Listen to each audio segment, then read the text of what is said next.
This evening we are blessed and cursed with some last minute changes. We are trying to be flexible. We have confusion about which email addresses candidates wish us to use, as to whether they have responded to several different requests we made of them.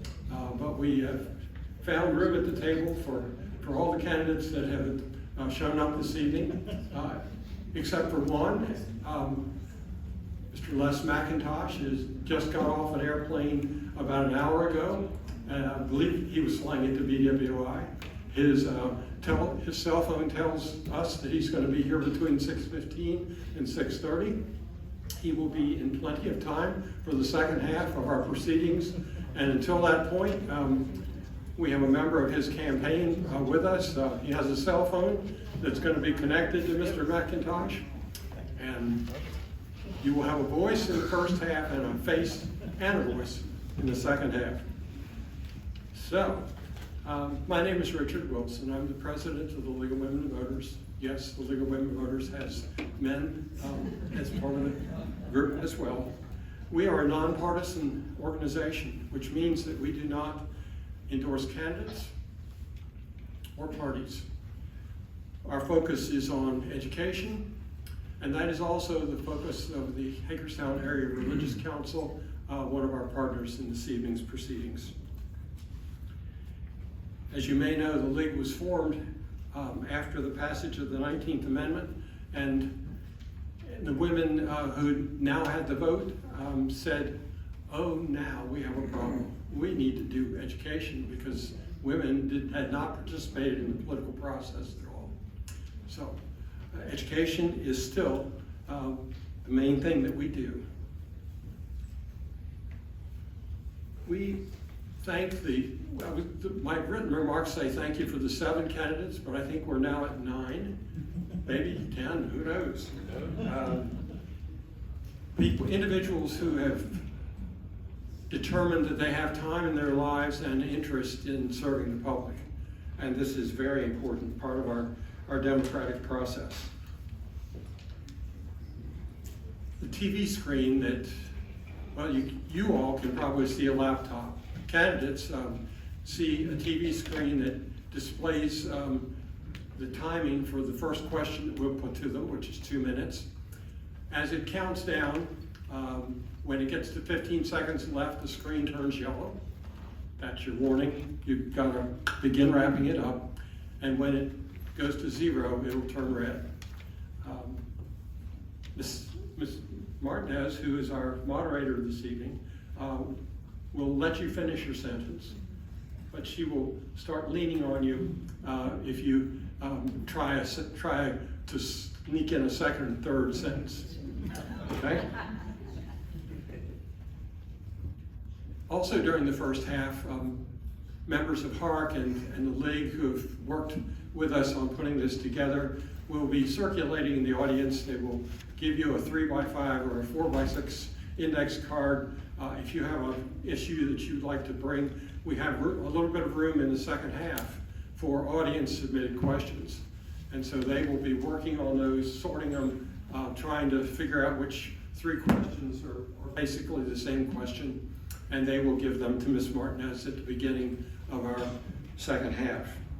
Second half will begin about 10 minutes of 7, between 10 minutes of 7 and 7. Now that we have 2 additional candidates on the dais this evening, don't hold me to that. But there'll be a 5-minute rest break. That's the promise we're making. People at the dais may need it more than people in the audience because you all are free to get up and do what is necessary, but these guys are stuck. The HARC Executive Director, Kathy Powderly, is recording the proceedings this evening, and she will be posting that to the HARC website, and then subsequently it'll be on the League website as well in a couple of days. We call this evening's format a forum rather than a debate because we are not inviting candidates to speak to one another or about one another in this proceeding. We ask the candidates to address the question and the response to the audience. Likewise, for you in the audience, we are asking you not to applaud or show your favor or disfavor with anything that you hear. Don't want to disturb the ability of other people to fully understand what is being said. And I think there's one more thing.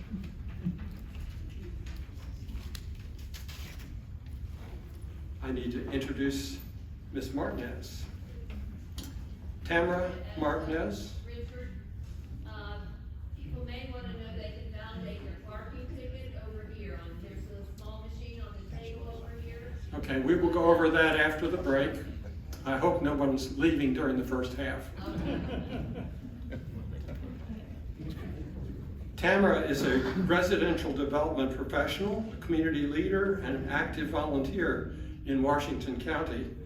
She is a graduate of St. James School and McDaniel College. Ms. Martinez recently completed her project management certification, further strengthening her passion for leadership, collaboration, and community engagement.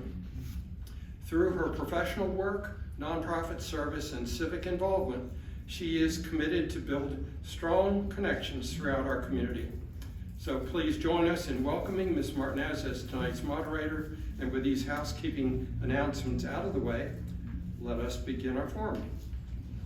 Thank you.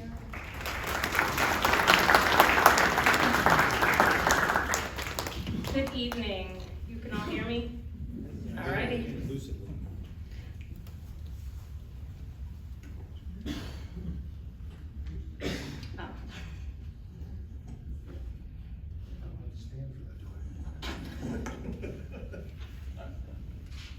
The candidates for your forum this evening are Matt Breeding, Charles Burkett, Jonathan Fish, Randy Leatherman, Les McIntosh, Aaron Allen, Curtis Ray, Lara, rhymes with Sarah, Shepherd.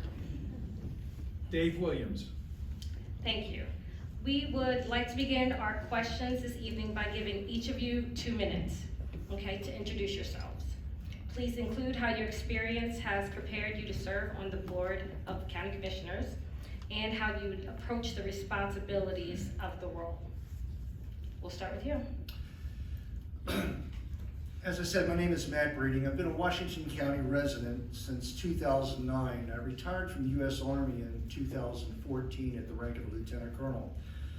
In 2001, I was assigned to the Hagerstown State Police Barrack, being a state trooper, but a reserve major in the United States Army at that time. So that's what brought me to Washington County. Working here for a very short period of time, but most of us recall what happened in 2001.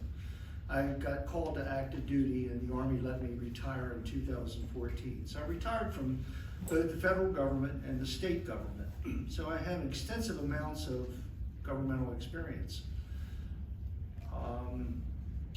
One of my assignments in the United States Army was with the U.S. Department of Justice, and I was a program manager.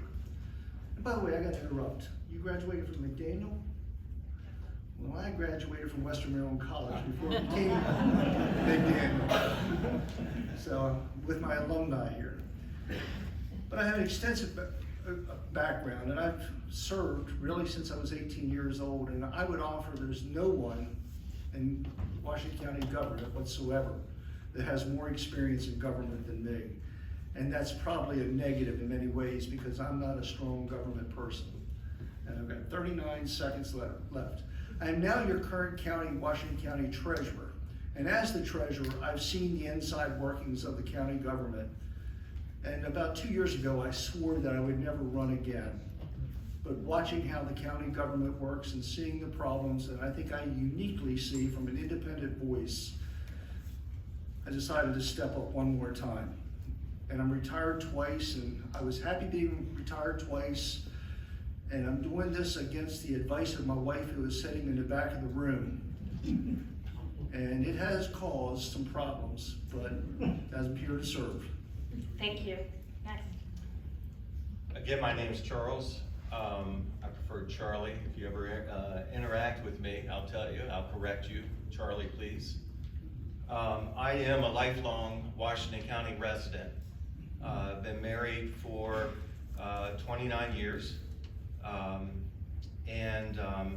Sorry, somebody's phone rang. Been married for 29 years. I've raised 4 children in this county.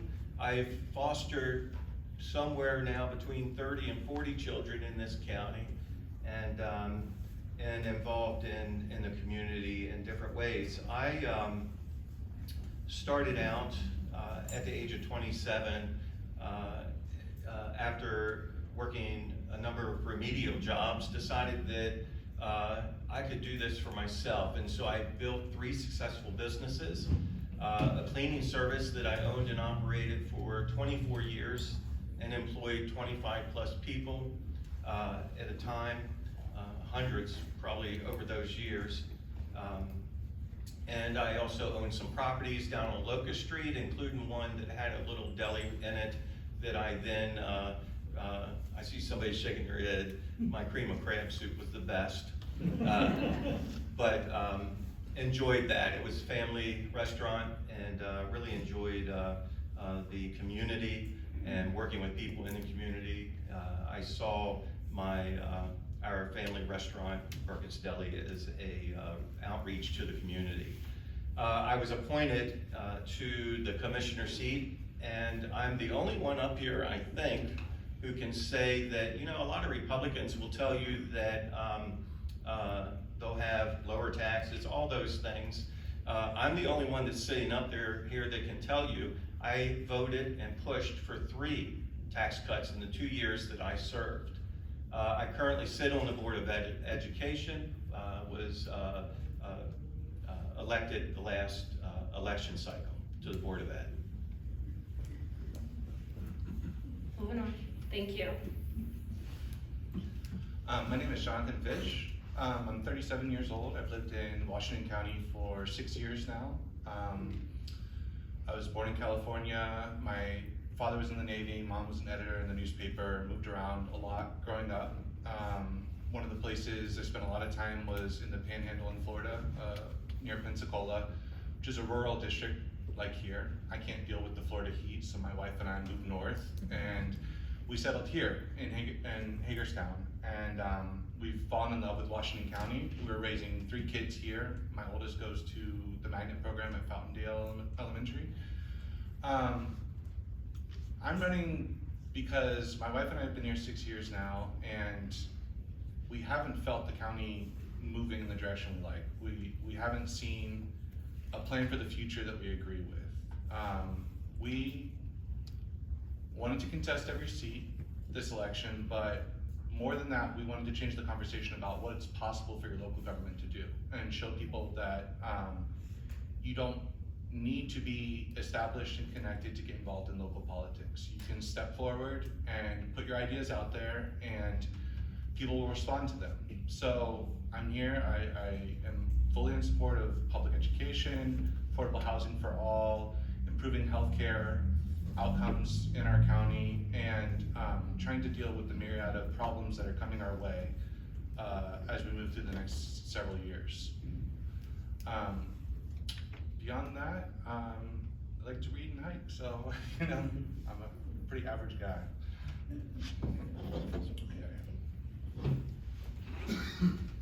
Good evening. Thank you to the organizers for allowing us to gather this evening. Great turnout on this rainy evening here in Washington County. Good to see everyone. My name is Randy Leatherman. For 65 years, I've called Washington County home. Grew up in Sharpsburg. I'm a descendant of canal boaters and farmers. I've watched the county change. My background included graduating from Woodsboro High School in '79, and then enlisting in the United States Air Force. Served for 20 years, part-time, National Guard, assigned to the 167th Tactical Airlift Group in Martinsburg. I was a firefighter. Returned back to my home, went to Shepherd College, when it was a college, before it was a university. Graduated from Shepherd, went to work for the city of Hagerstown as a firefighter, worked for them for 3 years, left, went to Fairfax County where I worked for 28 years as a firefighter, and simultaneously was able to serve on Virginia Task Force 1, which was an international rescue team. that was an opportunity to see the world and to see how everyone is living lives and living them well. I feel that I bring to this job, after a year of service, I was appointed a year ago to fill in after Wayne Kiefer resigned his position. My background in emergency services, we find ourselves in a unique position today in Washington County. Our volunteers are disappearing, and because of that, we are having to move towards career staff. And so I feel like I'm uniquely experienced to help with that transition. Been married for 40 years, 2 sons, 3 grandchildren, and it is a pleasure to serve you. Thank you for coming this evening. Yes, sir.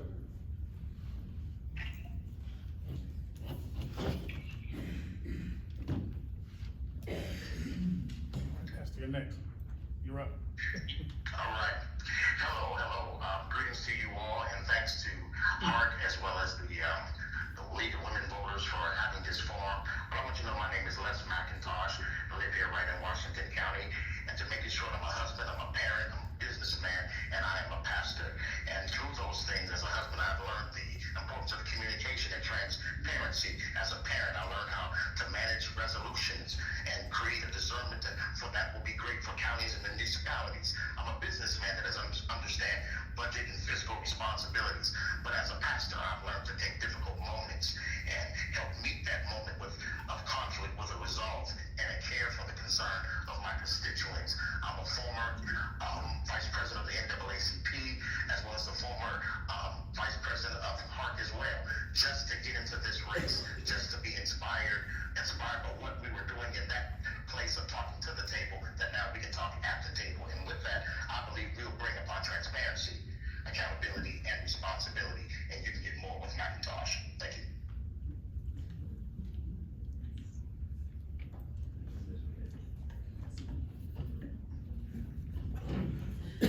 Hi, I'm Terry Palin.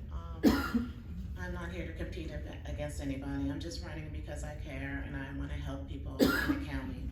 And you deserve so much better than I'm seeing. You deserve a transparent government and to be able to express yourselves, whether it's a criticism or it's something else. But anyway, I was born in Washington, D.C., and I was raised in Maryland. I attended Howard University for 3 years. I completed my degree in business management at the University of Maryland. I worked for the National Institutes of Health for 37 years. I finished off with them in 2025 as a supervisory grants management specialist. So my expertise is in budget analyst and as a budget analyst and reviewing grants.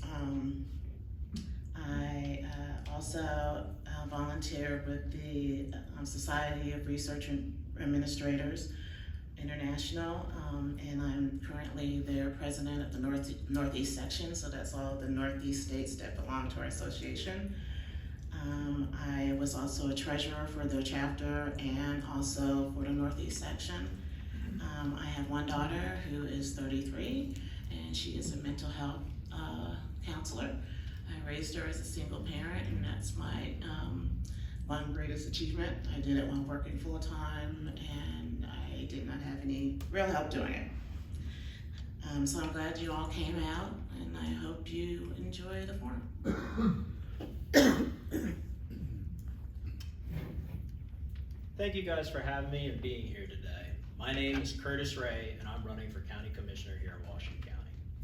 I'm sorry I'm a bit underdressed. I didn't realize that this was going to be a large event. I am a Republican, and I am born and bred here in Washington County. How am I going to be the county commissioner you need me to be? I attend every county commissioner meeting currently I have. And the best way that I've seen to become something is to listen and learn. That's why I attend them. A big reason that I decided to throw my hat in this ring is because of public comment. Public comment has been taken away from our county. I believe a government is only as strong as the people's faith in it. And that goes with public participation. I want you to feel like your voice is heard. I care about every single person here and what they have to say. It is you that comprise this government. It is you that comprise the county. And that is what I believe, and I hold that dearly. Some people will say that they will fight for your rights to have this public participation, that they're going to do these changes. I am the only one that has been jailed twice fighting for your right to speak at the county. And I will continue to do so, and I will continue to fight. I don't understand why the county commissioners got rid of it, but they did. And once again, my name is Curtis Ray, a Ray of Hope. Thank you for having me. My name is Lara, rhymes with Sarah, and I realized that we're alphabetical by our last name, so I decided I'm Lara Shepherd, rhymes with leopard, in case you need a rhyme for shepherd. I was born here in Washington County Hospital, and I am the descendant of two parents, Tim and Sandy Shepherd. My dad was a Vietnam veteran, so in my house you learn to fold the flag properly, and you learn to stand for the national anthem, and you did not hang your flag upside down or he would not come over. Both my parents also worked for Washington County Public Schools. I attended Washington County Public Schools. I went to Lincolnshire Elementary, Northern Middle School. My class was the first class to go all 3 years through Northern Middle School. They said that was a big deal. I'm not sure today, that's still a big deal. And graduated from North Hagerstown High School. Then went on to Shippensburg University. I raised both my kids here. My youngest is with us tonight. He came home 4 inches taller than when I saw him at spring break, but he is my youngest. He is just finished his freshman year at Elon University in North Carolina. And my oldest will be traveling back from California on Saturday from finishing his junior year at Chapman University, Dodge School of Film, and had graduated from Barbara Ingram. So I love education. I have a degree from SHIP in speech communications, and I put that to use in talking to people. So I got into human resources, worked for Don Bowman at D&M Bowman Trucking for many years, and then went on to work in healthcare and helped build our wonderful Dowie's House, our hospice house here. And I'm now the Director of People, Culture, and Resources at Conservit, our scrap metal recycling facility out off of Sharpsburg Pike. We have 3 locations in 3 different states and over 138 people at last count. And I enjoy talking with them and making sure that they have great workplaces and can even help them find affordable living if needed. Hi, I'm Dave Williams. I am not born and bred in Washington County.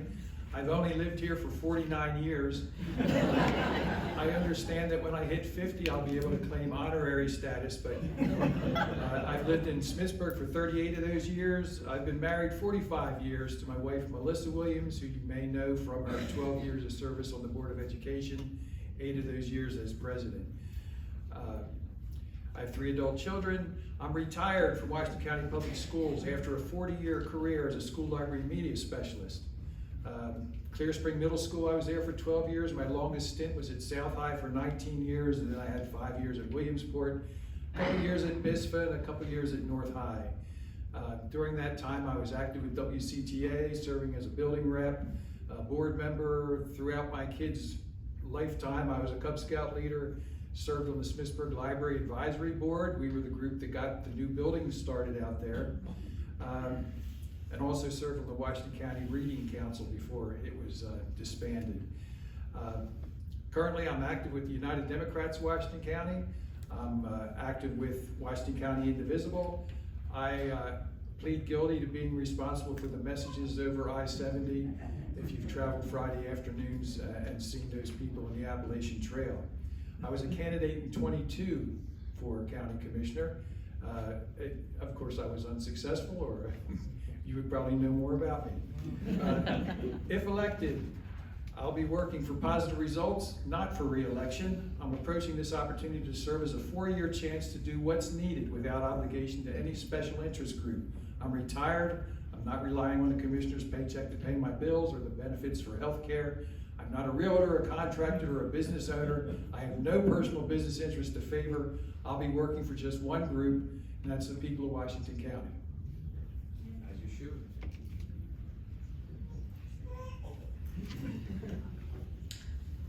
Thank you all for the wonderful introductions. Now let's begin our forum. Remember, I will announce who's getting the question first and then read the question. You may ask me to repeat the question, and we will not start until your time until you begin to speak.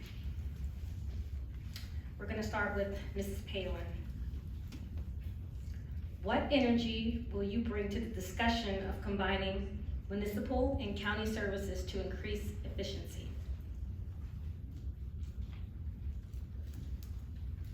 Sorry, can you repeat the question? Sure. What energy will you bring to the discussion of combining municipal and county services to increase efficiency? I think I would bring a positive energy to that. I think both the municipal and the counties should work together. I'm very supportive of that. Okay, thank you. Now for Mr. McIntosh. What energy will you bring to the discussion of combining municipal and county services to increase efficiency? Did you hear the question, Pastor? Yes, I have the question. I believe there needs to be a collaborative effort, but we must even also understand in the midst of bringing everyone together, we must be able to see the needs and the necessities of not just short term, but long term. So that's an answer that should be case by case with the overall thought process of us all working together in a place of symmetry with one county, one voice, and with one focus involved. Thank you. Mr. Breeding. As the demographics of the county continue to shift, what specific community needs will become more critical? As the demographics change, that's a tough question. I was ready for bear for the last question. I can't speak to that specifically, but one thing that does concern me greatly about the county, public safety. Public safety is a big one, and back to your first part. I think that's going to be a big one, especially when you speak about demographics. One of the demographics that's changing quickly is age, and we do have an aging population. And with that becomes the need for increased public safety, and by what I mean by that is emergency services. Yesterday, I actually had a meeting with Chief Buck of the Community Rescue Service on Eastern Boulevard. We talked about that. In fact, he shared with me in the previous 24 hours, their ambulance service ran 80 calls for community rescue service. And the need, and that is ever increasing. And they thought that that was going to decrease after COVID. They saw a sharp increase because people were really avoiding medical service for a period of time. So we saw an increase, and they thought that that was going to die off. Oh, I'm sorry. We'll move on to the next candidate. Ms. Shepherd. I'll repeat the question. As the demographics of the county continue to shift, what specific community needs will become more critical?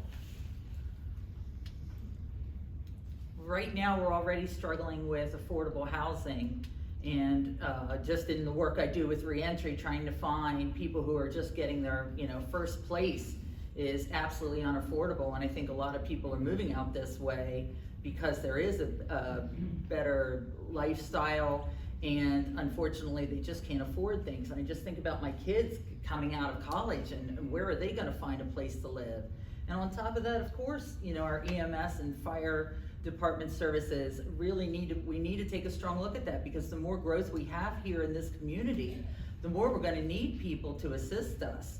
And then, of course, our population's going to age. We're bringing younger families in and people getting out of schools, but we've got seniors that also need affordable living and are going to need medical attention. And we've got to pay attention to make sure that we're doing everything we can to keep those services in line with the way our population is changing here.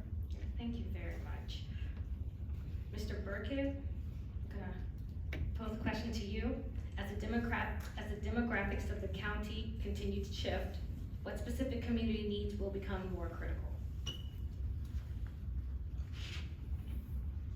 I think it was said by both of my peers here that we do have an aging population.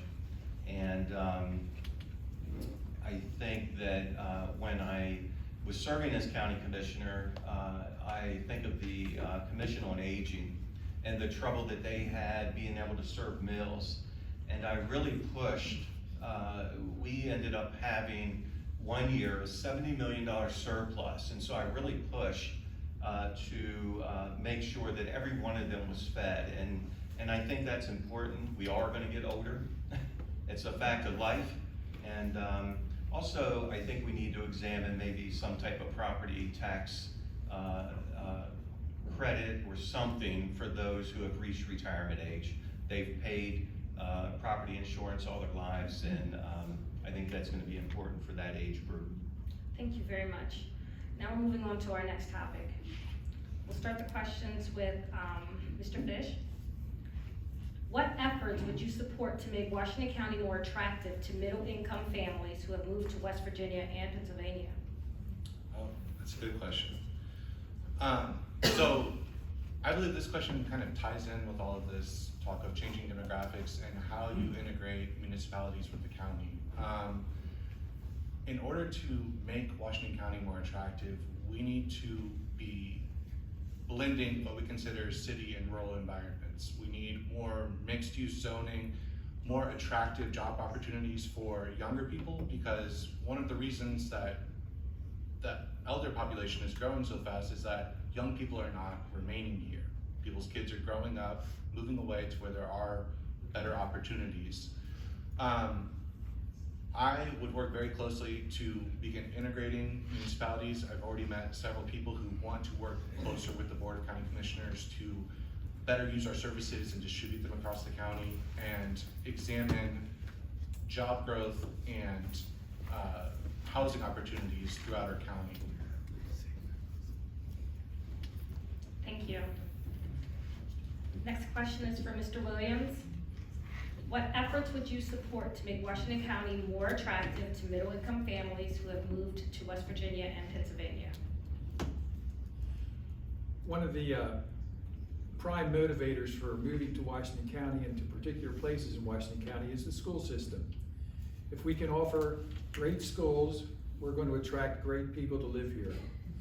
The county commissioners in the past have been, to put it politely, very stingy with their support of the school system. They traditionally funded at the lowest level allowable by law. As a commissioner, I would like to see more support for the school system. I would like to see the county commissioners actually value the school system and value the people who work in the school system by, one way would be to put their money where their mouth is and not just say they value teachers. At the other meeting, it happened to be the second day of Teacher Appreciation Week, and at that meeting, the commissioners presented a proclamation commemorating historic preservation, which is great, and they also talked a lot about how wonderful Nutter's ice cream was. They did not mention Teacher Appreciation Week at all. So one simple way to show that you value teachers is to actually tell them that in a public meeting. But of course, I'm sure they'd much rather be recognized for their value by having a pay increase. Thank you. Mr. Ray, same question. What efforts would you support to make Washington County more attractive to middle-income families who have moved to West Virginia and Pennsylvania? It's a broad question, but I believe you can answer that in many parts. A lot of people right now in all financial backgrounds are struggling to find stuff in the main street of your municipalities. Most people are experiencing issues with the homeless population congregating in the streets, and it is very unattractive for people to walk down those streets, especially if you're going to be not coerced, but panhandled and begged upon.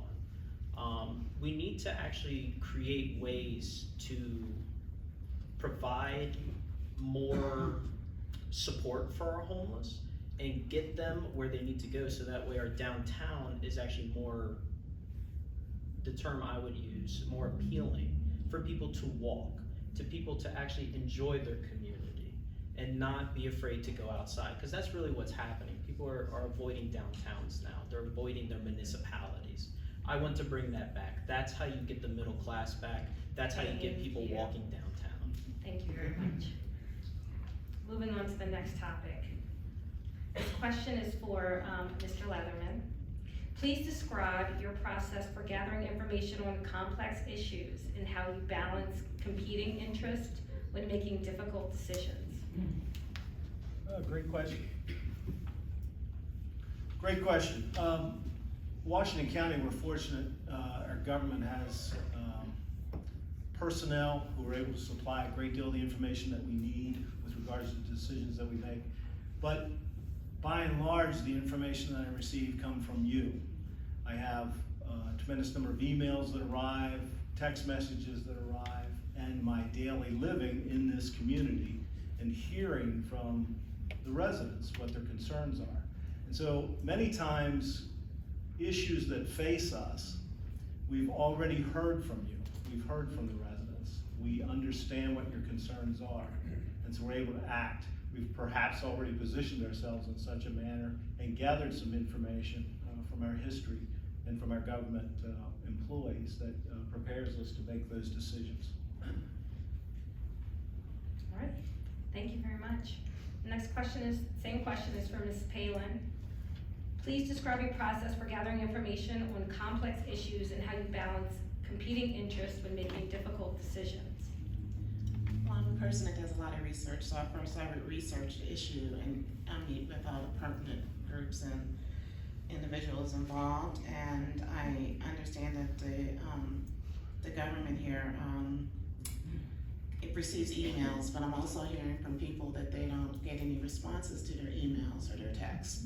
A good way to do it is actually to bring out public comment so you can hear from people and hear what they think about the issues and how it would affect them and others, and if they agree with it or not. And then also discuss it with the my fellow commissioners or your fellow commissioners and see if you can come to an agreement. Thank you. Moving on to the next topic. Welcome, Mr. McIntosh. You've got this question. Please give us an example of when you successfully worked with people who disagreed with you. Thank you for that question, and thank you for being patient. Get off the plane and yet still get here. That's an easy question for me to answer. Me being a pastor, I'm always in a place of conflict and different ideologies, different thought processes. But what you must do, you must be able to have a listening ear beyond what your own ideology may be.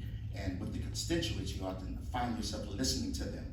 Find the pace, find the poise, and find the posture of a thing. But at the end of the day, there should be a major core that we can agree on. And I believe I've showed the ability of not just being a peacemaker, but bringing all things together. Just like HARC, I work with HARC, and being in the religion that I am, we all came together for one collective thought process, which was to help children here, help social justice. So I've learned how to integrate and collaborate with a main goal. And sometimes you have to take out some things, but the main thing must always stay the main thing. Thank you. Mr. Breeding, this question's for you. Please give us an example of when you successfully worked with people who disagreed with you. Boy, that's an easy one and a loaded question for someone that's a retired police officer. Trained in de-escalation, and that's something that cops do every day. So if I go into those stories, that would take forever. But as your county treasurer, that's something I also deal with all the time. I deal with people that are about to lose their homes at a tax sale. And let me say something. There was an effort a few years ago to convert my position from elected to appointed, and one county commissioner called me and asked me for the justification why it should stay elected. And I said, for one simple reason: for every email that comes into the office directed for a question from a citizen, or every phone call that goes to the general phone call box, there's only one person that returns that phone call or that email, and that's me. And I deal with people's issues day on and day out. Today, as a matter of fact, I drove to Boonesboro. Thank you. And she was very happy.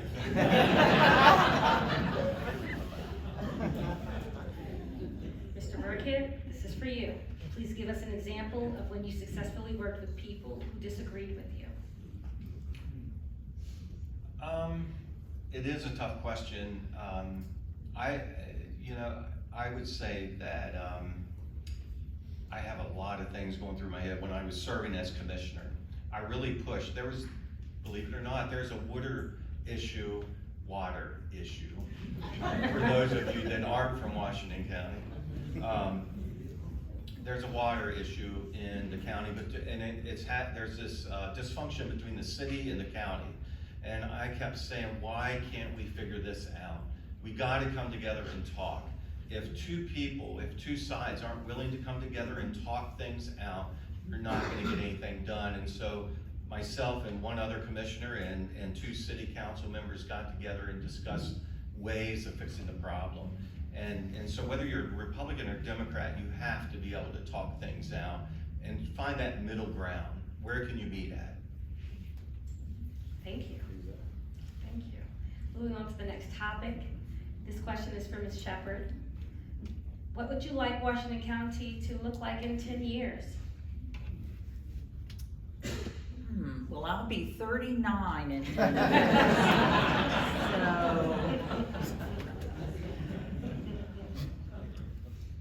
So, I can remember when Barbara Ingram wasn't an option for young people here, and to see that kind of environment grow and flourish. And I got to serve on their board of directors for a period of time and watch my kid and my friends' kids go through that, and just seeing for me, the explosion here in the community of culture and arts and the different displays we get at our museum and involving our school kids and all of these things from an early age.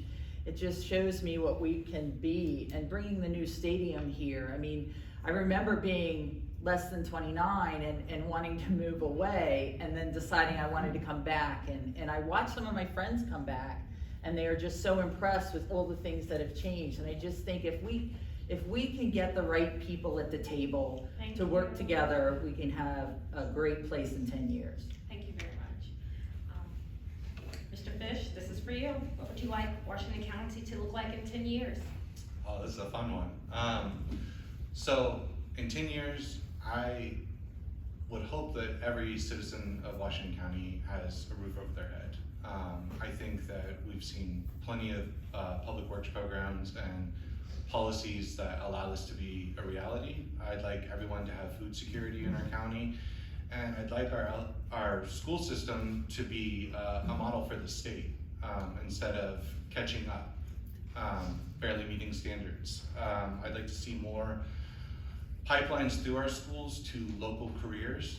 I'm not someone who says you have to go to college. I believe that we're in desperate need of technical jobs, and our county is a good place where you can create those pipelines for kids.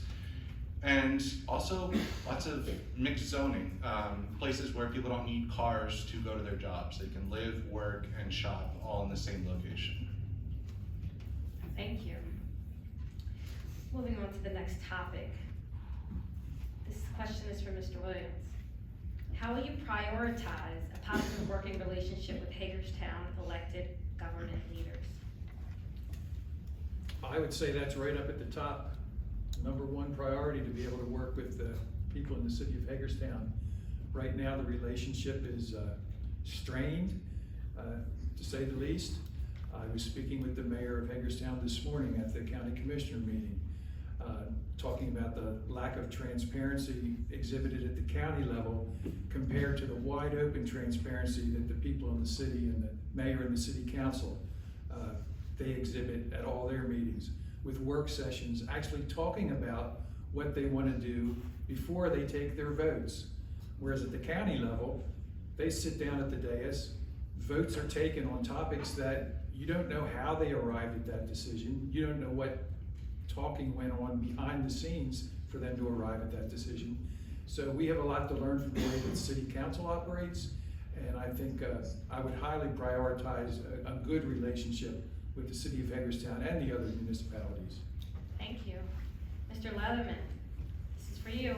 How will you prioritize a positive working relationship with Hagerstown elected government leaders? One more time, read that to me one more time. How will you prioritize a positive working relationship with Hagerstown elected government leaders? Thank you. As has been stated, there is without question a strained relationship between the city of Hagerstown and Washington County. I think it has existed for a while. I can say throughout Washington County and the other 8 municipal governments, there's also some strain that has occurred. I'm happy to report to you that there are steps that are being taken and have been taken already, where we have begun to meet with each other and become friends, because we all know that's how it begins. That's how good government exists for the people, through friendships. And so that is occurring. And so I believe that you will see improvement in the future. I genuinely do. Thank you. Mr. Ray, how will you prioritize a positive working relationship with Hagerstown elected government leaders? So I believe that we need to prioritize Hagerstown in general because that is our largest municipality. We need to work hand in hand as the government, because if we don't work well together, the only people that are going to suffer is the people. There's no reason that old grudges should be held, especially against other municipalities or your elected officials, and that's what's been occurring. It's just old grudges that refuse to bury hatchets. With me going in there, I have no grudge. I have no ill will towards any people that are elected in the municipalities. I work well with all of them. I know almost all of them personally. And through most of my adventures, I can actually say that I have actually quite literally worked with Democrats too, and I am a Republican. I don't let parties dictate who I work with when it comes to working with the people. That's a big one. Thank you. Next question. Ms. Palin, this is for you. What is one difficult decision you believe the county will face in the next few years, and how will you approach it? That's a hard one. Can you repeat the question? Yes. What is one difficult decision you believe the county will face in the next few years, and how will you approach it?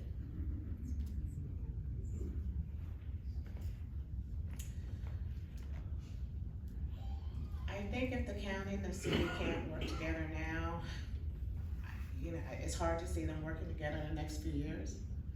I think we have to have the right leadership at the top. That means the commissioners. And I think really the decision has to come from the community and who they want to elect and who they want to work for them. I don't think government can do anything if the community doesn't come together and decide what's best for them. Because right now it's there, it's not working. And unless you vote and put the right people in, it's never gonna work. So you have to ask yourself, what do you want? Thank you. Mr. McIntosh, what is one difficult decision you believe the county will face in the next few years, and how will you approach it? I believe one of the major decisions, there's decisions that's already on the board. It's already here that we have not faced because of the lack of transparency dealing with the ICE. But I believe through the fight of that, which is here, that may not be a future issue because it's always been dealt with already. So looking, you can start your time.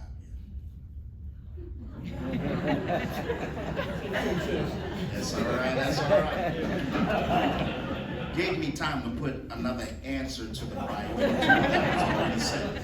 Because the main priority right now that is being dealt with is the lack of transparency, accountability, and responsibility as it deals with ICE in its future thought process. So while that's being already dealt with, give yourselves a hand, while that's already being dealt with now, seeing a foresight, I believe there's going to be a decision that's going to need to be made as it relates to data centers coming to this county or not. And what are we going to do with the diversity and the, not the expenditures, but how are we gonna handle the airport expansion that shall come? Shall it be open to all? So I gave you two because I have more time. But first, I believe the data center and how are we gonna handle the expansion of the airport. Thank you. Moving on to the next question. Mr. Breeding, this is for you. A key county focus has been attracting jobs and supporting economic development. What does success in this area look like to you? How do we attract jobs and economic development? Is that the gist of the question? I love this one. Washington County is one of the, about half the Maryland counties that still maintains a business personal property tax. Frederick County phased that out over 10 years and it ended in December 2024.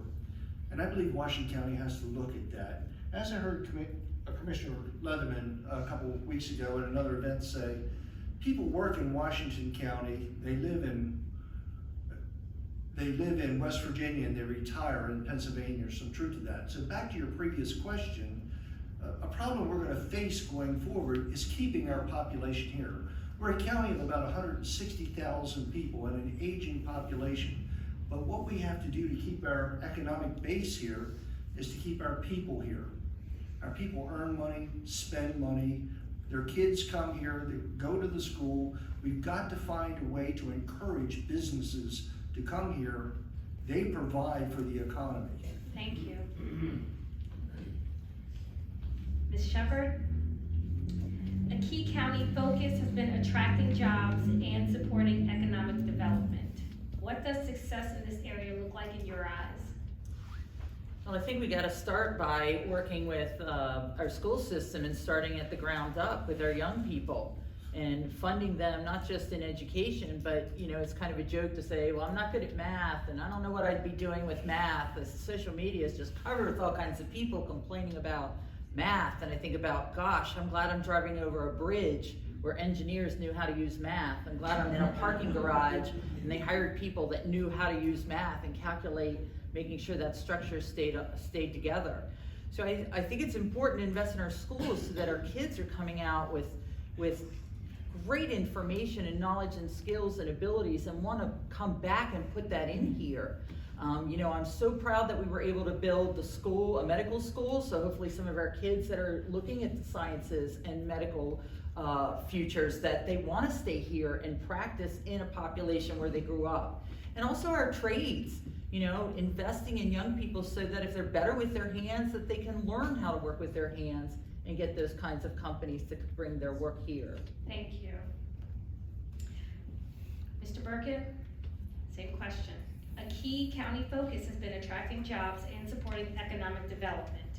What does success in this area look like in your eyes? First of all, 1 minute is not enough time I to answer know. these questions. I'm just saying. I'm very sorry. So what I'm gonna say is what these two said, plus, I think a good economy is a diverse economy. And for a while, there was this focus on warehouses, and warehouses provide a good, decent starting wage, but we need to diversify our county more. When I was serving as commissioner, one of the first meetings I was involved in was deciding what can we do to bring this company. And I said, what company are we talking about? And they said, it's a manufacturing company. And right away it was like, we need that here in this county. We want that in this county. And it was Hitachi. And we ended up winning that. And something that I said was, this is this generation's Mack truck. Thank you. Moving on to the next question. Mr. Fish, can you provide us with a specific example of your past leadership that gives us an insight into your approach to collaboration with others? Yes. For 10 years, just about, I've been a computer programmer / project manager for a company, and my day-to-day job is actually, my firm is employed by a large company, usually Fortune 500 companies, and I'm put in charge of meeting with their technical team and the programmers under me to integrate their code base and update it and also streamline it. So I have to meet with several different teams at different levels of technical skill, explain what we're going to do, and then we work through an iterative process where we take everybody's input and we build solutions slowly by incorporating them, finding out what doesn't work, cutting that, and moving slow steps through everybody's process till we reach a solution that the client and our company is happy with. So, 1 minute, yeah. Right on time, thank you. Mr. Williams, can you provide us with a specific example of your past leadership that gives us an insight into your approach to collaboration with others? Well, for about 40 years of my career, I worked as a school library media specialist, and the major part of that job was collaborating with the other teachers in the building. So I've had a lot of experience with working with a lot of different people from a lot of different viewpoints. I've also collaborated with 40 years worth of kids coming into the library, which is always can be a challenge. Recently, I've been involved with Washington County Indivisible on the leadership team, so I've collaborated with that group of people. And also with Indivisible, you've seen some rallies on the square, and there have been people at the rallies who may not want to act the way that we would hope that they would act. So as a marshal at some of those events, I've had to work collaboratively with them to try to tone down their actions. Thank you very much. We're moving on to our next topic. Mr. Leatherman, can you provide us with an example of a time you've changed your position on an issue and why?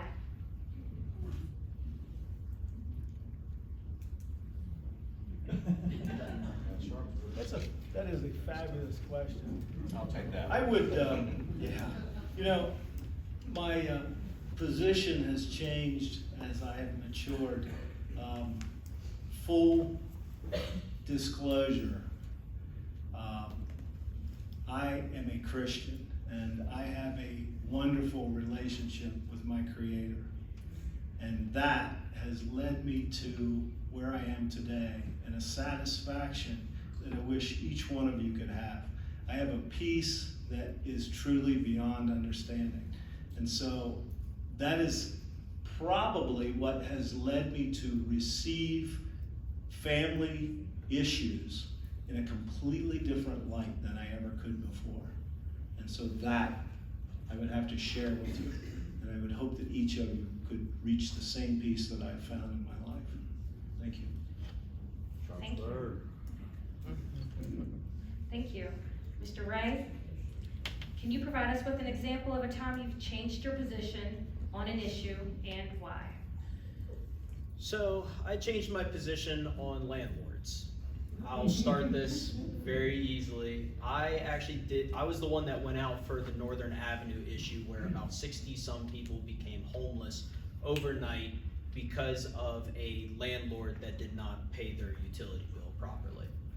And I used to think that leaving landlords alone would then help the tenants, because if we start imposing rules, regulations, and stuff of that caliber, it would make renting a lot harder on the actual tenants. But it seems that we should actually implement some laws to protect these tenants.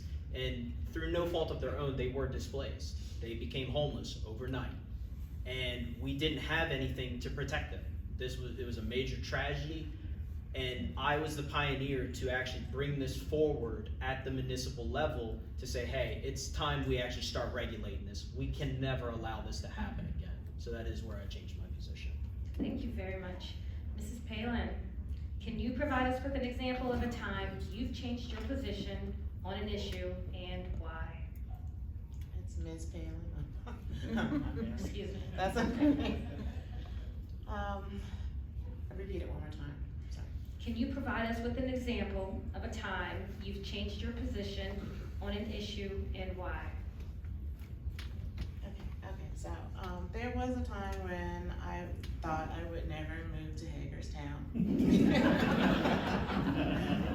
did the sandwich myself, but, because I didn't know how diverse it was, and honestly, I was scared to move to Hagerstown. But I decided to give it a go because housing was affordable and you can't be afraid of doing things. So I moved to Hagerstown. I'm very glad I did. Most people are very nice. Richard, excuse me, Richard.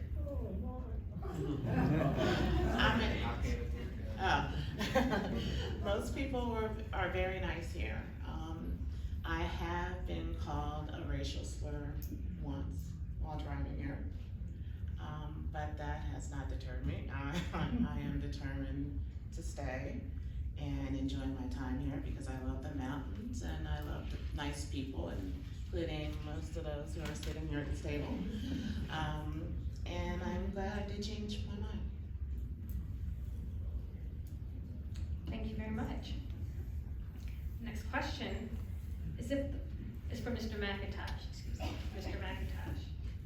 If the Board of Commissioners that gets elected in November has citizens of more than one political party, how do you plan to build bridges with members of another party? That would be quite easy, because the main important part of the board, you are here to govern, here to have responsibilities of the constituents.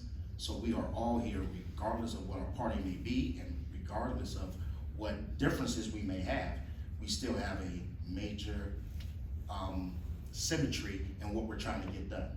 Now, during that process, you may have to speak louder, but I do believe that once we come in together, being a basketball coach for 20 years, being a pastor, I understand what it means to bring things that do not necessarily fit. Now, create new grooves that they do. That may take some time, but having an expectation beforehand, knowing that it may be hard, but it's gonna get done. And I believe in hope, which is a positive expectancy. So once you expect it to happen, then you'll do the work to make it happen. Thank you. Mr. Breeding, if the Board of Commissioners that gets elected in November has citizens of more than one political party, how do you plan to build bridges with members of another party? I'm going to defer to Mr. Ray's number one issue, and that is transparency and public openness, and by listening to one another. And I think that's a problem that I see in the county government now, is our information is often very stovepiped, and we tend to see things through one set of eyes and one view. And I believe that just simply listening, one of my favorite lines out of a book that I once read, seek first to understand before you seek to be understood. And I think when you live by that, and you operate that way, and you see where another person's coming from, and they're not angry at you, and you understand their motives are probably the same as yours. As a matter of fact, Taj Smith is in the room, and she's running for county commissioner, and I've sat down with Taj twice now. In fact, I put my name on the ballot for her to run, and I've taken her page, her petition, and circulated to get signatures for her. And I believe in that type of openness and listening to one another. Thank you. Now with that, we are going to have a small break, 5 minutes. During our first half of our forum, volunteers from HARC and the League circulated index cards to members of the audience, and we have those questions, and those will be included in the end. So stay tuned, and I'll read off 2 of the questions that were selected. You all ready to start with the questions? All righty. You get a choice. We'll start with Mr. Leatherman. What evidence do you have that the current federal administration's assurances regarding the proposed conversion of the Williamsport warehouse to a detention center are worthy of your trust? Wow, great question. The proposed facility on Wright Road obviously has been a bone of contention, and rightfully so. Every person in this room is concerned about the safety of those who live amongst us, and there's no question about that. We find ourselves with a need for a facility to process folks who are here and have not obtained citizenship. And so because they haven't obtained their citizenship, we need to be able to treat them fairly and ethically. And that is a major concern of all of us, and me included. So we're no different. And I think that some people feel for some reason that the seated commissioners in our proclamation supporting Homeland Security somehow had an indifference to those lives. And that is just not true. Each life is important to us. Thank you. Thank you. Mr. Burkett, what evidence do you have that the current federal administration's assurances regarding the proposed conversion of the Williamsport warehouse to a detention center are worthy of your trust? These are random, right? Yes, I know. You know what, in all reality, I don't know about you, but I've never trusted government to any great length. And so, you know what, I don't think we can have a 100% assurance of anything from any government, which is why I chose to run initially in 2016. I will say, as far as that facility goes, I don't know how much power we have locally to change that. And so, but it's in the court system. Maybe it'll get held up, maybe not. But if it goes through, we do need, I'm a pastor as well. I have a pastor's heart. I care about people. And so if it goes through, we need to make sure that we treat people respectfully and humanely, however that would look, and not allow anybody to be mistreated in Washington County. Thank you. Mr. Williams, what evidence do you have that the current federal administration's assurances regarding the proposed conversion of the Williamsport warehouse to a detention center are worthy of your trust? We have absolutely no evidence that the federal government is worthy of our trust in those facility days. We have plenty of evidence that we should not trust them and that we should never have put out some kind of a proclamation of unwavering support. We have people who were shot dead in Minneapolis by those agents that this county government has expressed unwavering support for. We see on the news, Chicago, Los Angeles, Minneapolis, other places, we hear about the rate of deaths in these facilities that expand year after year. No evidence for trust. Plenty of evidence not to trust the federal government on this matter. The fact that these commissioners backed this after people lost their lives in murder by federal agents was just unbelievable. Thank you. Next question, Mr. Fish. Should opportunities for public comments be part of every commissioner's meeting, and how should that opportunity be managed? This is the easy one. Yes, of course there should be public comment. There should be public forums. Our representatives should hear from us every single possible way you can make your voices heard. And I don't know what else to say. Like, people need to have their voices expressed on every single action that their representatives take. Otherwise, they're ruling you without your say. Yeah. Thank you. Ms. Shepherd. Should opportunities for public comments be part of every commissioner's meeting, and how should that opportunity be managed?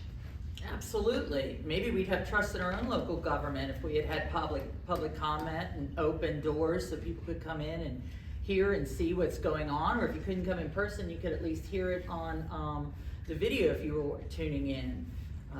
You know, one of the things I coach managers on when I've been in HR is to make sure you're communicating with your employees, communicating with your team. It's no different than being here in a position where you might get to serve your constituents. Your voters need to be a part of the process. And I'd like to see the directors, the employees of the county come forward and present their plan. I mean, it's so quiet when you watch a meeting. I mean, how does anybody know what's going on, let alone me, the voter? I think it's an opportunity to give directors a window into what they've been working on, what their team's been working on, and they can shine and show their knowledge to the community, because they're all working for all of us. So I think it's important to let them present their plans, then hear public comment, and we can all collaborate and work together on how to make Washington County do the best thing for all of us. Thank you. We're moving on to the audience questions. This question is for Ms. Palin. How would you balance economic growth with preserving the character and quality of life of Washington County communities? I'm sorry. Repeat the question? Okay, Sure. thanks. How would you balance economic growth with preserving the character and quality of life of Washington County communities? Economic growth is good. I'm not understanding what it has to do with preserving the character. I mean, we can always preserve the character. I don't know if you're talking about people, certain type of people moving into the county, or not. These So, are audience questions. yeah. I mean, if anybody wants to, No. they don't do it. Not It's okay. So, I would support economic growth, and I think we should do that, and hopefully the character will also be, remain the same or get better, actually. Thank you. Mr. Leatherman, same question for you. How would you balance economic growth with preserving the character and quality of life of Washington County communities? Well, excuse me. I'm happy to report that many of the things that we're seeing today were planned for decades ago. A case in point, Antietam National Battlefield, an organization there named HARC, Save Historic Antietam, has purchased property around the battlefield and preserved it. A private organization working in ways that government can't, purchasing properties rather quickly and preserving it. Antietam National Battlefield is probably a national icon of the most appropriately preserved battlefield in the United States. So there's one example of how private partnership with government has worked and has worked well. Thank you. This next question, we'll start with you, Mr. Ray. How can county government help strengthen trust and connection among residents with different backgrounds and viewpoints? That all goes back to public participation. If you want to hear what your constituents have to say as an elected official and actually take what they are having grievances with, it all starts with hearing their voice. If you don't hear their voice or hear their woes, how will you ever fix the issues that plague them? That's where it all comes back to, and it's a full circle. It's public participation. It's reinforcing the legitimacy of our government through the public participation process. That's how we will be able to help anyone and everyone in our county when it comes to diverse backgrounds. Thank you. Same question is for Mr. Breeding. How can county government help strengthen trust and connection among residents with different backgrounds and viewpoints? Transparency and openness must be the key thing there. We're a government by the people, of the people, and for the people. And currently, the way things are currently in county government, there's not a lot of openness. In fact, Mayor McIntyre and I spoke this morning about the types of meetings between the city government and the county government. And the idea for these meetings to be far less scripted and to be more spontaneous and for the public to interact with it. One of the things I pledge to do is, if it's a 4-to-1 vote and I can't bring back public comment, email me your comments. I'll read them for you. The county has a public relations department that's underutilized. Why are they not responding to the Public Information Act request and things are stalled? I think with openness and transparency, that brings about citizens' grievances and an opportunity for better quality of life throughout the county. I made it under time. Thank you. Mr. McIntosh, how can county government help strengthen trust and connection among residents with different backgrounds and viewpoints? I believe that trust can be built fully recognizing who the taxpayers are. And that is diverse. It's just not one place or one set of people. And in saying that, there needs to be a strategic, on-purpose plan, not spontaneous. Not spontaneous because someone else is doing it. It needs to be in the plans, not just because it's Black History Month and we heard about it, not because it's Hispanic Day. It needs to specifically outline that and assimilate the information for all diverse, whether it's for finance, whether it's for race relations, whether it's for employment opportunities. And if that is strategically done, we will all feel like we are being followed, not just one, but all. That's a strategic plan on purpose, for purpose, and it will create a to purpose for all of us to be accountable. Thank you.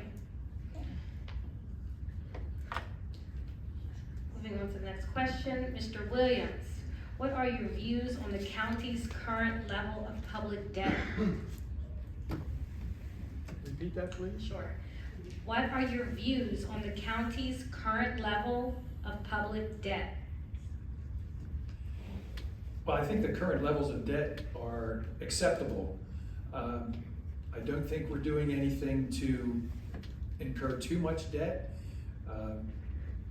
I think we're on an even keel as far as debt is concerned. I think we can do better with the way we spend our money without incurring more debt. But as far as the debt level, I think we're fine. I think that's being managed properly. But again, we need to rearrange the way we use our tax dollars. We need to find ways to make the tax dollar pie larger so that we can support all the areas that need support. Public education needs support. Emergency medical services need support. Law enforcement needs support. Our fire services need support. We need to make the pie bigger without increasing the public debt so that we can support the functions of government that we need to support. Thank you. Our next question, this is for Mr. Shepherd. Ms. Shepherd. How should budget surpluses be used? Well, actually, can we pass that to my dad, Mr. Shepherd, since he's here?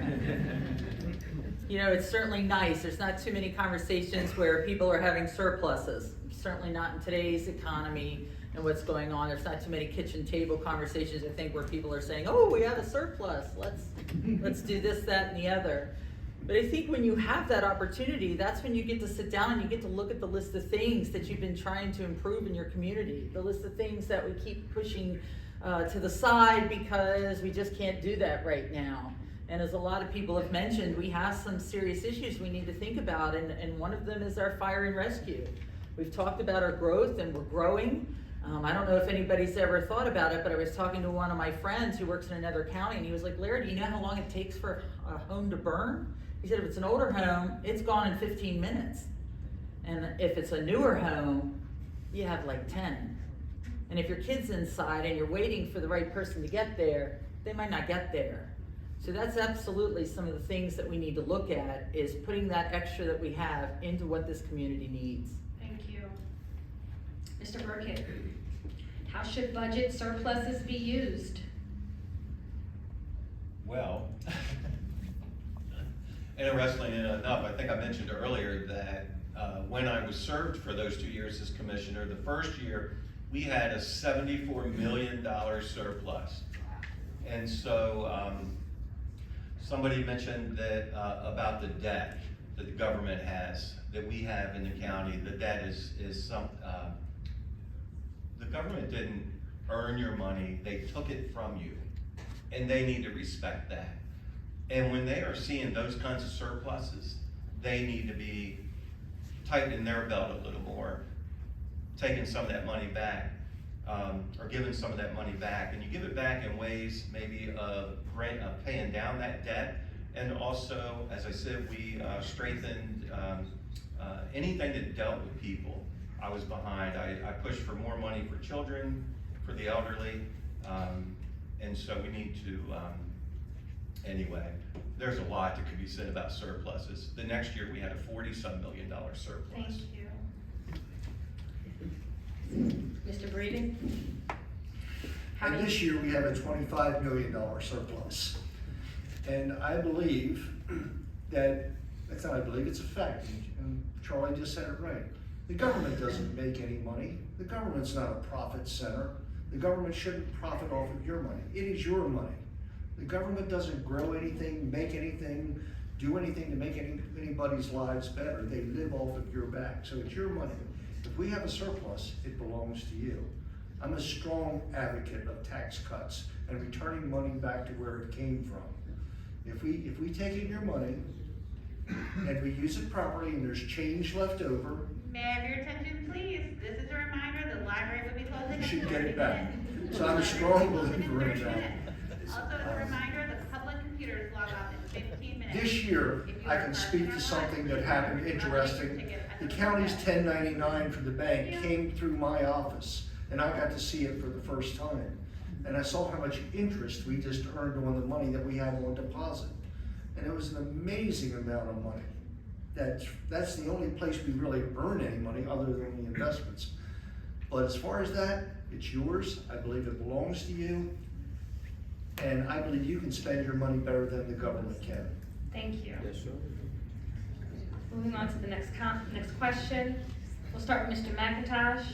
How are you going to work with the BOE, the Board of Education, and the state to get adequate funding for our educational needs? First off, we need, as county, to search out those additional funds that may be out there for the state. But actually working with the Board of Education, having a more intense conversation before they present the numbers that they have, and just have a conversation beforehand, knowing what that may be. And I have some ideas as well. I'm an energy man by business trade, and I believe there's some surplus that can be added by just upgrading some of these these schools with some of these the lighting, along with solar. There's some other ways that can happen, but that's not for me to do. It's for them to do. But that's a conversation, and it's in those conversations finding a resolution of where the gaps and the loopholes are, and how we can adequately fund them and be efficient, as well as the state as well. Thank you. Ms. Palin, excuse me. How are you going to work with the Board of Education and the state to get adequate funding for our educational needs? So I would work with the Board of Education and look at their budgets every year closely. I would go to the state and try to find grants to apply for, to get extra funds. And also, we have a surplus of funds, so couldn't we use that also? And I'm wondering why the surplus has not been used today, but yeah, that's what I would do. Thank you. Mr. Rain, how are you going to work with the Board of Education and the state to get adequate funding for our educational needs? I would like to work with the Board of Ed with a proven model that we already have. Tech High. Tech High is one of the best model schools we have in our county. It has the highest graduation rate. It gives our kids the ability to practice trades and actually prepare them for the future. I would actually like to implement ways of transitioning schools to prepare them to start offering trades as well. It should not just be one school. I would like all schools to have trade programs to actually benefit our children. And by doing so, we will raise their scores. And that's really what drives more funding from the state. If we can make our scores better and improve our academia, we'll get all the funding we need from the state. And I think that is very easily achievable with an already proven method that we currently already are doing. We just need to implement it at more schools. Why reinvent the wheel when the wheel's already rolling? That's what I say. Thank you. Thank you. Moving on to our next question. This question is for Mr. Leatherman. What do you see as the most pressing need for infrastructure or capital projects in the county? Water is lifeblood for any community, any county, any state, and we're behind. That's why you saw the conversation, heard the conversation this morning at the commissioner meeting. We are attempting currently to move our water exploration forward by obtaining a consultant who will direct all of our actions.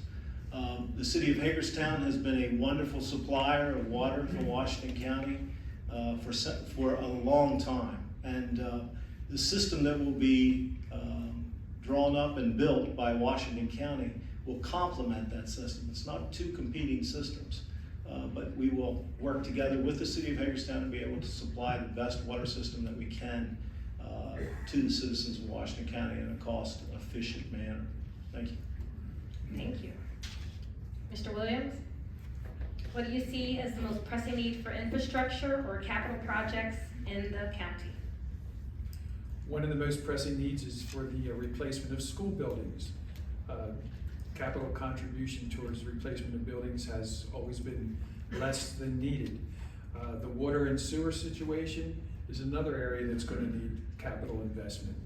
I'm surprised to hear about the county's plans for water and sewer that we're hearing about tonight, because they've never been mentioned at Board of County Commissioners meetings, and I don't believe they've actually been mentioned to the city of Hagerstown either. So that's kind of breaking news for all of us. The county does have a good capital improvement plan. Unfortunately, it just doesn't go far enough in certain areas. As I said, replacement of school buses, school buildings, water and sewer needs, those are all high on the list. Thank you. Moving on to our next question. Mr. Fish, this is for you. What policy changes or investments are necessary to encourage broader employment?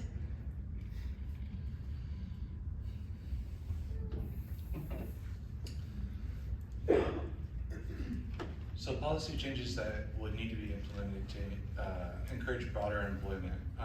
One of the things that was talked about earlier is economic diversity in our county. But in addition to that, you need to be providing people with ways to have their basic needs met. And additional training is part of that, because if people are being let go from their jobs or working at jobs that don't have a livable wage and they're let go or they leave that position, moving to a new career is extremely hard, and there are limited options in our county for ways to get new training for a different career path. A lot of people can feel locked in from choices they made earlier in their life, and I think we need to free people up to make late in life choices and switch careers, explore opportunities in our county. So that's what I would do. Thank you.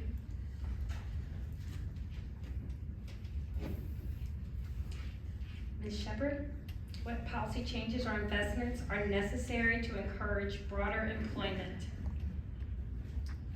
Well, I'd like to see somebody at that end, and I'm not sure, I can't see everybody's face, talked about all the warehouses that came into being. And that's a decent wage for somebody who's getting out of school. But $20 an hour, $22 an hour, and if you work night shift and you get the $24.50 an hour, you are not paying the rent that a decent rental is costing you today. I mean, I help some of my employees when they re-enter from the prison system, and I look at some of these places that are $800, $900, and I tell them I wouldn't let my kid live here, I'm not letting my colleague live here. If businesses want to come to this in a community, we need to make sure that they're paying wages that our citizens and our neighbors can afford to live here and go to work every day and put gas in their car, not just rent, but maybe buy a house. So I'd like to see some policy changes, and when we're inviting people in, if we've got the education invested in and our young people are coming out with math and science and medical knowledge, and we want those kinds of companies to come here, they need to pay those kinds of wages. Thank you. Mr. Burkett, what policy changes or investments are necessary to encourage broader employment?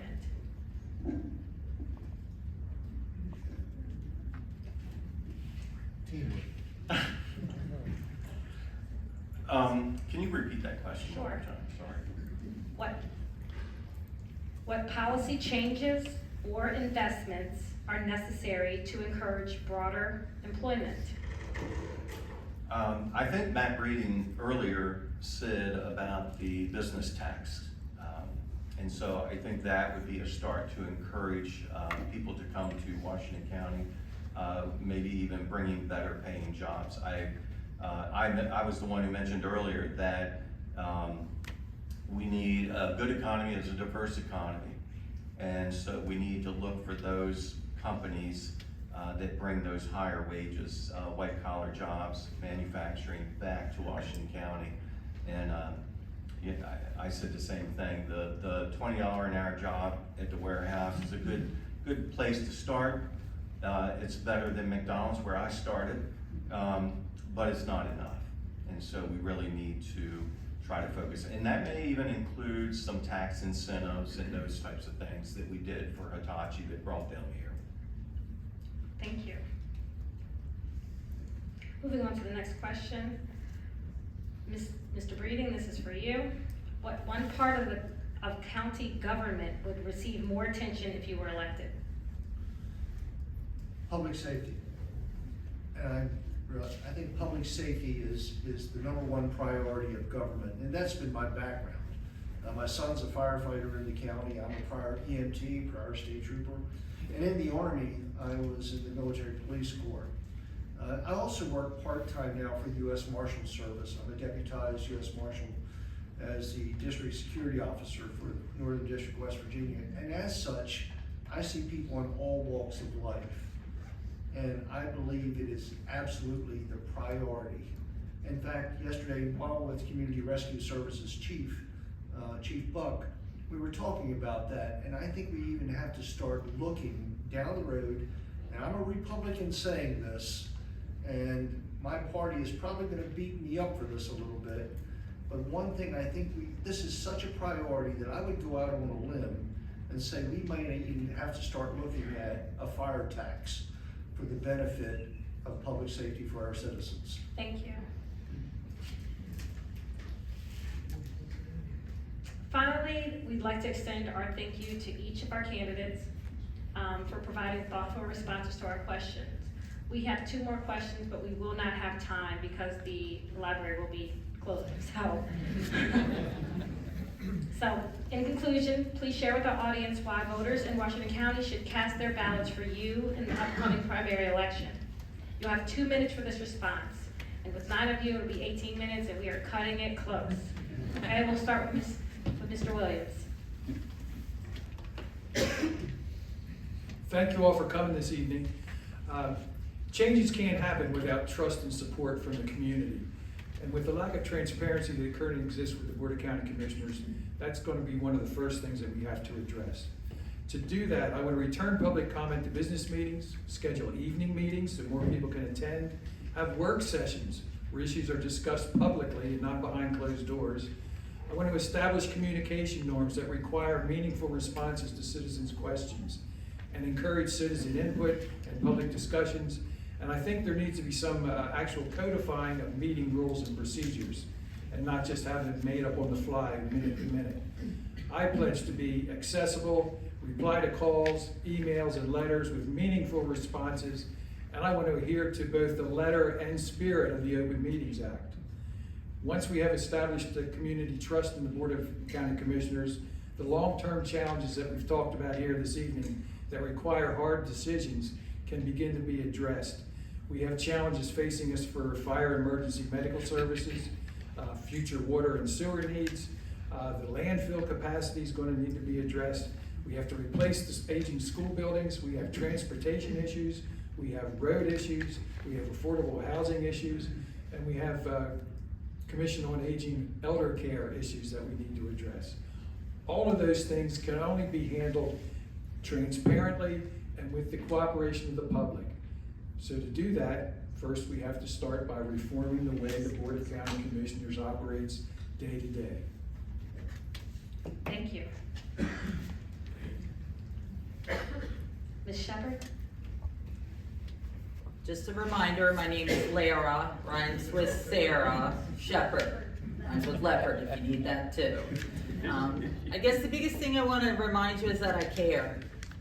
My t-shirt says it, the magnet on my car says it, but the reason they say those things is because my friends said to me when I was considering running, they said, well, Larry, you care. And you don't have to tell people that, you can see it. We see it when you show up at Eliza's house. We see it when you're working with people who were incarcerated and they're stepping out and they're trying to take steps forward, and you're at the Gatekeepers Resource Club, coaching them on how to interview for jobs, helping them get their first apartment. You care about your neighbors. You care about how people that you don't even know might be treated because the federal government wants to put them in a warehouse here. You care about every person in this community, whether or not they agree with me or not. I want to listen and I want to understand their viewpoint and where they're coming from. Whether I'm a person in the government or whether I'm not, that's who I am. I care about every person, and I want them to have the same opportunities. I want them to feel good about living in Washington County. I care about things like, wow, all this cannabis tax is in our state, and we need to do something with that. I sent an email to Brooke Learman this morning and asked her, as our Maryland Comptroller, how much actually are we talking in dollars and cents that we can use for community rehabilitation from that cannabis tax? I wonder, in our South Hagerstown and North Hagerstown high schools, our largest high schools, who are in 21740, can we put more youth mentoring programs in there so our young people have help in studying because their parents or their parent or their grandparent who's raising them is working third shift at one of the warehouses and they need somebody else to help them take steps forward. I care about people who can't get to work because they can't afford a car. They can't afford the gas in the car, but maybe they could save up and get a bike. Maybe they don't even have the money for a bike, but they take the bus if the bus went out far enough to work at Conservative or to work at Hetzer's or other places where the buses don't go. So remember, Lara rhymes with Sarah, and she cares. Thank you. Mr. Rain. Hello, I'm Curtis Ray. What I'm going to do, and I can promise you this, is I will bring back public comment. I want to increase public participation in our government. I will see it done. Another thing I wish to do is increase transparency. I'm going to make the government as transparent as I possibly can. I want you guys to have videos of everything we're doing. There will be no backroom deals. It will all be above board. Another one is accountability. You guys have probably experienced this. You've asked for something from the government or done something at a government facility and the person never did their job. They never got back to you. I'm not gonna allow that. I'm tired of people that work for the government that don't do their job. I'm going to bring back accountability for our government workers.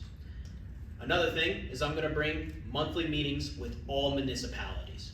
I would like one representative from each municipality to show up and we have monthly meetings.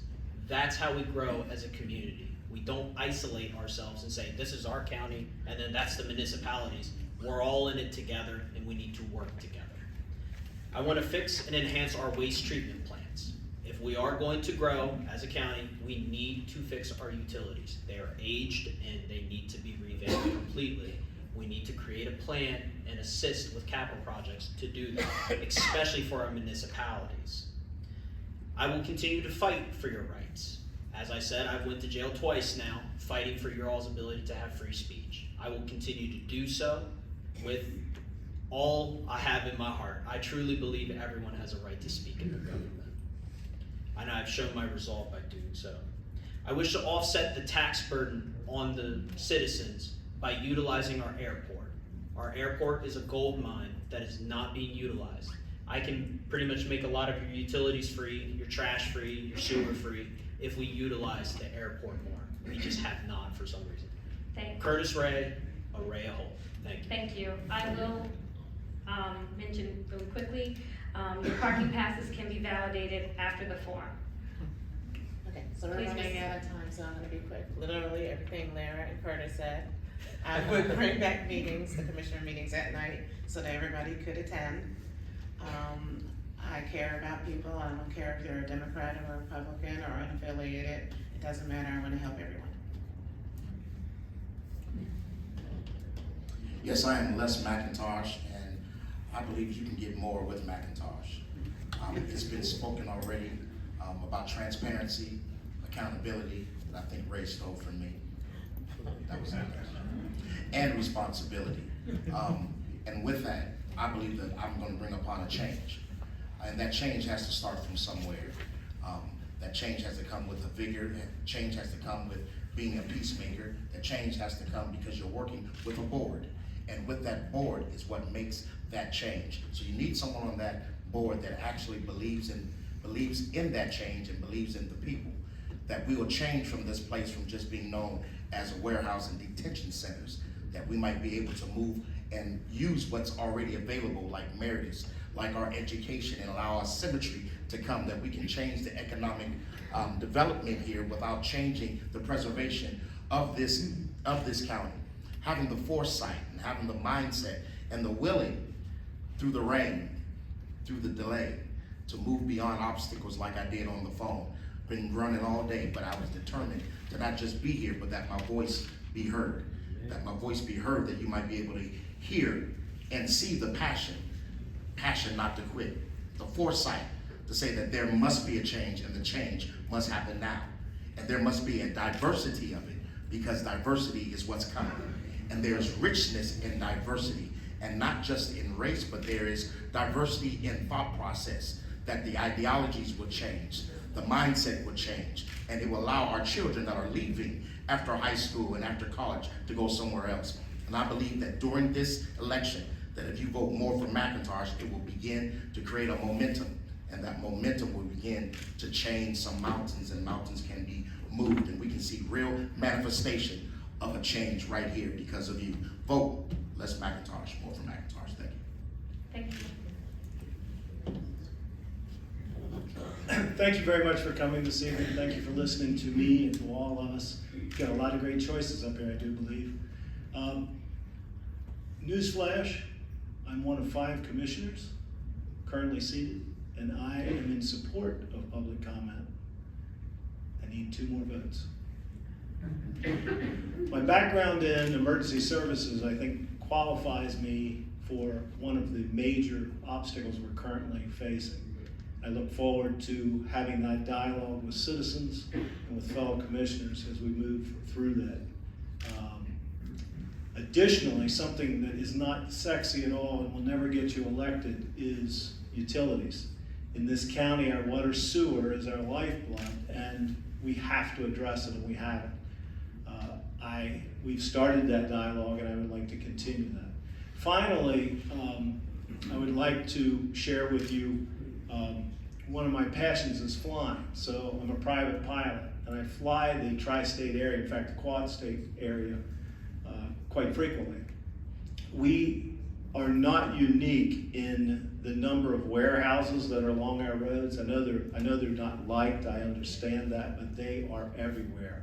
They are a result of our demand on immediacy of objects being delivered to our homes. I'm sitting in my lazy boy recliner, and I order a part for my 1953 Massey Ferguson, and in 46 hours it's sitting on my porch. So perhaps I'm a bit of a hypocrite and not liking their looks, but demanding the resources that are inside of them. So it has been an honor and a pleasure to serve the citizens of Washington County, and I would like to continue.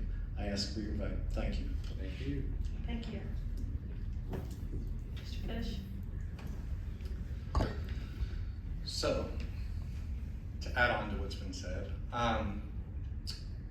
I've spent a lot of my adult life being told that it's a radical point of view to believe that people should be housed, fed, have clean water, clean air, and a free education. But if I could take this chance running to share my point of view with you, the social contract of government is something that we all do together. It's an act of creation. It's a redefining of reality. We should take this chance in this election to really think about what we want Washington County to be, what we want our home to be, how we want to take care of our community and the people all throughout it who come into it and leave it. I've come into this cynical and become a very hopeful person because of the people that I've met in our community. There are people all throughout Washington County who are ready to go, who have the energy, who want the change to happen. I think that they need that leadership from the top down to get the engine going. And we're gonna see some amazing, incredible changes that you probably didn't think were possible. So that's what I'd like to do. Thank you, Jonathan Fish. Guys, I got a smaller sign because they allowed me to jump in here, and so I do appreciate that. I'm thankful that you allowed me to speak. There are some in here, maybe many, who will not see my name on your ballot in the primary election. But I still want to be your voice. And so in November, if you see my name on your ballot, Charles Burkett, I would appreciate your consideration. I took seriously when I was sat the first time, and as I serve on the Board of Ed, that I'm to be the voice of the majority. I'm not to be my voice. And many times I took some ridicule, even from May I have your attention, please? This is a reminder that the library will be closing in 5 minutes. At this time, all selections must be brought to the second floor circulation desk for checkout. The library will open tomorrow at 9 a.m. Also, as a reminder, the We've got time still. We've got time. Your last one. Wait a minute, wait. Thank you. Now, wait a minute, you stop. A minute 07. Listen, it's too much to explain now, but there's a reason, and I get flustered. I make notes. I spent a number of years in things that I shouldn't have been doing, just like maybe some of you. I'm not new to addiction. I had my issues in my early 20s. Just some points I want to make real quick on, I do take serious that I am your voice at the table. I'm not my voice, and that was very unpopular with some of my peers. One thing I want to touch on real quick is school funding. When I was sitting the commissioner 4 years ago, the school budget was 48% of their budget. It is now 37%. I think that the county commissioners, that's one of the reasons why I chose to run again for commissioner. I think we can do it a little better as commissioners in providing funds back. I do also want to be that second voice for public comment. And you know, just to say, if I ran my businesses the way the government runs its business, I wouldn't have lasted a year. Thank you. Citizen participation is everything, and thank you all for coming out tonight on a rainy night. This is an example of what an active government's about. Citizenship is not a spectator sport, and it means a lot to me that you're here. One thing I believe in is service, and that's been my life. And when I ran for treasurer, I made a pledge that I would not take any county career benefits. That is to say, I would not enroll in a pension plan. I would not take county health care. As it turned out, that saved the county $25,000 a year, because that's the cost for the average county employee. I do not believe politics are a career, and nor should politicians get a career benefit. With that said, I ran on that, believing that I didn't have to enroll. And when I got sworn in, on day one, I found I had to. I lobbied the county attorney and the county commissioners and had the policy changed. However, when the proposal went forward, it was to affect all elected officials in the county to give an option to opt out. But in public forum, they changed it so it only affected the treasurer. One commissioner said to me, well, I was waiting for someone to make an amendment to include everyone. And I thought, you're a commissioner, why didn't you? I'll be that commissioner.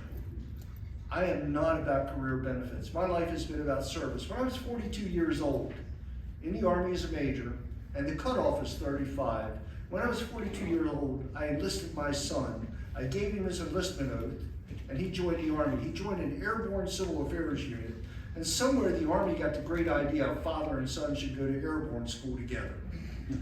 And I went as a 42-year-old with him. That's service, and that's what I'm about, and about sacrifice. I will be your voice. I'm about public comment. I'm about transparency and openness, and I'm accessible. I'm easy to get to. My name is Matt Breeding. I hope you'll vote for me in November.